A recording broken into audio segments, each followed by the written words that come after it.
কাছে এবং দূরে বসে যারা আমাকে দেখছেন সকলকে শুভেচ্ছা। যারা হংকংয়ে ভিসা নিয়ে এমপ্লয়মেন্ট ভিসা আসতে চান তাদের জন্য আমি কিছু কথা বলতে চাচ্ছি যে এটা একটা প্রসেসিং, একটা লম্বা প্রসেসিং এবং কাগজপত্র অনেক অনেক অনেক দরকার হবে। অনেক অনেক বলতে বোঝাচ্ছি যে স্পন্সর করবে কোম্পানি, সেই কোম্পানির অনেক কাগজপত্র এবং আপনার দিকের কাগজপত্র, এছাড়াও আরও কিছু কাগজপত্র থাকে, সেগুলি আসলে ডিসক্লোজ করা সম্ভব না, কারণ অফিসিয়াল ব্যাপার থাকে, ইমিগ্রেশনের অনেক কিছু থাকে, সিকিউরিটির অনেক ব্যাপার স্যাপার থাকে। কারণ একটি মানুষ যখন একটি দেশ ছেড়ে দেয় এবং নতুন একটি দেশে আসে, তখন সেই নতুন দেশটিতে তার অনেক কিছু চালু হয়। যেমন তার ট্যাক্সের কাগজগুলি চালু হবে, যেমন তার যে ব্যাংকের কাগজগুলি চালু হবে, বা আরও অনেক অনেক বিষয় আছে সিকিউরিটি সম্বন্ধিত। তার পুরো বিষয়টা, গ্রাফটা এই দেশে একটি অস্থায়ী নাগরিক হিসাবে বা নন পার্মানেন্ট সিটিজেন হিসাবে কিন্তু সেটা লিপিবদ্ধ হবে। So it's a process. আজকে আমি এমপ্লয়মেন্ট ভিসা নয় কিন্তু ডোমেস্টিক ভিসার কিছু কথা বলতে চাচ্ছি। ডোমেস্টিক ভিসাটার জন্য আপনাকে দেখাচ্ছি বা আপনাদেরকে দেখাচ্ছি। আমি পার্সোনাল শেয়ার করবো না সব কিছু, তারপর আমি বলতে চাচ্ছি যে একজন গৃহকর্মী যিনি আমার বাড়িতে, আমি তার চেহারাটা দেখাবো না। সো তার পার্টিকুলার্সের যে কাগজগুলি, এই যে ডিটেলসগুলি, এগুলি যেমন সাবমিট করা দরকার হবে, ঠিক তেমনি যে স্পন্সর, এগুলি তো ছোট ভিসা। এই বাসাবাড়িতে কাজ করছে যে ডোমেস্টিকরা আসে, তাদের ভিসাটা কিন্তু খুব একটি বড় ভিসা না এবং এটা লিমিটেড, এবং এই যারা আসে তাদের কিন্তু নাগরিক হওয়ার সম্ভাবনা কোনো দিন নেই। এই পয়েন্টগুলি মনে রাখুন। কিন্তু আপনি একজন এমপ্লয়মেন্ট ভিসায় আসলে আপনি কিন্তু 7 বছর পরে এখানকার নাগরিকত্ব দাবি করতে পারেন।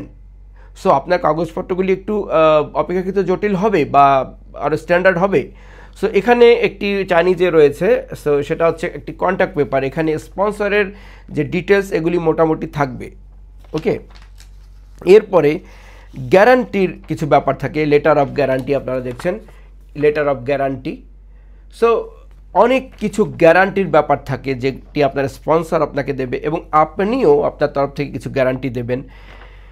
সেই ব্যাপারগুলি যেমন থাকে, ঠিক তারপরে আরও কিছু এমপ্লয়মেন্ট কন্ট্রাক্ট যেটা হয় মেইনলি, সেই কন্ট্রাক্টগুলির অনেক পার্টির কাছে সেই কাগজগুলি যায়।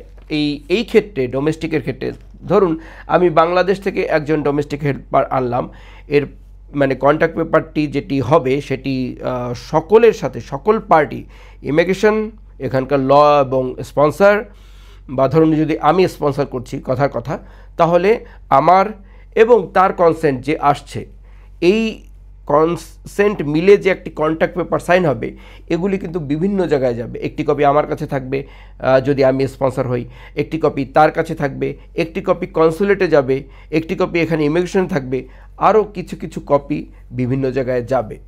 মূল এই চারটি জায়গায় যাবে। যে দেশ থেকে সে আসছে, বাংলাদেশ কনসুলেট সেখানে যাবে, কারণ তার মানে বাংলাদেশের সরকার ওয়াকিবহাল যে এই মহিলাটি বা এই লোকটি ওখানে গিয়েছে, তার নিজের কাছে থাকবে, তারপরে ইমিগ্রেশনের কাছে থাকবে, সিকিউরিটি ব্যুরোর কাছে থাকবে, জাতীয় নিরাপত্তা ব্যুরো সেগুলির কাছে থাকবে। তো তার মানে একটি মানুষকে সম্পূর্ণ সুরক্ষা দেওয়ার জন্য এই আইনগুলি তৈরি হয়েছে এবং এই কারণে কিন্তু বেশ কিছু সময়ের দরকার হয়। সো এখানে ব্যাপারগুলি বুঝতে হবে যে আমাদের দেশে how they do that business I am not sure, but এখানে আমি জানি তারা খুব বিচার বিবেচনা করে খুব পাকাপোক্ত কাজ করে। আপনাদেরকে আমার অনেক ভিডিওতে আমি বিল্ডিংগুলি দেখাই, আপনারা কিন্তু দেখতে পারবেন যে বিল্ডিংগুলি কত স্ট্রং, শক্ত, গ্যারান্টি সহকারে তৈরি করা হয়েছে। এক একটা বিল্ডিং 100-200 বছরেরও গ্যারান্টি আছে, আরও বেশি হতে পারে। সো কীভাবে?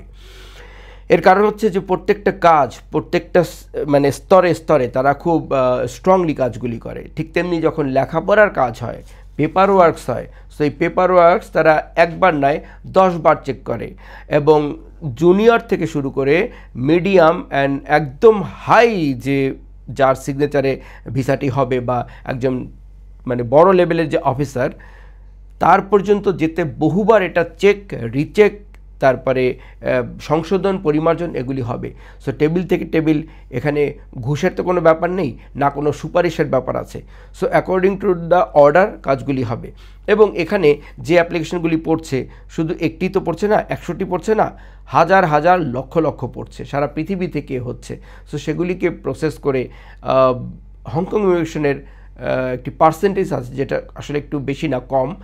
সো অ্যাটলিস্ট 50%ও কিন্তু তারা ভিসা আসলে সেভাবে যথাযোগ্য হয়তো মনে করে না কোনো কারণে, বিভিন্ন কারণ থাকতে পারে। তবে মেইন কারণটি হচ্ছে তার যোগ্যতা। মেইন দুটি যদি বলি, তার যোগ্যতা এবং স্পন্সর, এই দুটি একসাথে যে করি। আরেকটি হচ্ছে নিরাপত্তাজনিত, সিকিউরিটি বিষয়ক। তাকে সবসময় হয়তো এটাও বুঝতে হবে যে সে কোনো স্পাই কিনা বা অন্য কোনো কারণ কিনা, অনেক কিছু এখানে ব্যাপার স্যাপার আছে। যাক, এগুলি সব তো আর ডিসকাস করা সম্ভব না। তো আপনারা হয়তো বুঝতে পেরেছেন যে it's a mammoth task, it's a long way. So যদি আপনি ডিসিশন নেন, দেন আপনাকে সেভাবে চিন্তা করতে হবে। ওকে, বাই বাই।